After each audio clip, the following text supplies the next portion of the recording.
দেশে ফিরেছেন মালয়েশিয়ায় অবস্থানরত বাংলাদেশের জনপ্রিয় ইসলামী আলোচক মাওলানা মিজানুর রহমান আজাহারি। বুধবার নিজের ভেরিফায়েড ফেসবুক পেজে এক বার্তায় তিনি এ তথ্য জানিয়েছেন। ফেসবুক বার্তায় তিনি লিখেছেন, আলহামদুলিল্লাহ, সালামাতে প্রিয় মাতৃভূমিতে এসে পৌঁছালাম। পরম করুণাময় এই প্রত্যাবর্তনকে বরকতময় করুন।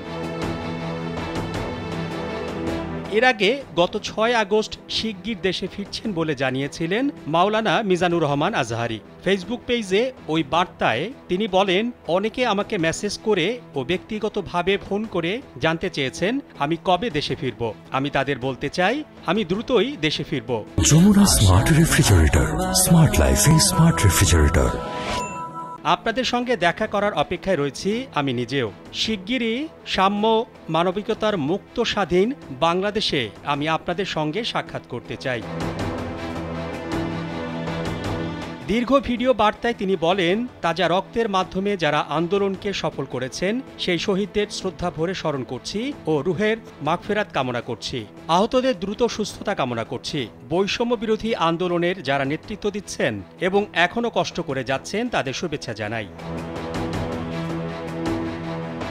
আন্দোলন সফলের পর দেশে যেসব পরিস্থিতি তৈরি হয়েছে এ নিয়ে সবাইকে সচেতন হওয়ার আহ্বান জানান। সংখ্যালঘুদের প্রতি অন্যায় না করারও আহ্বান জানান তিনি।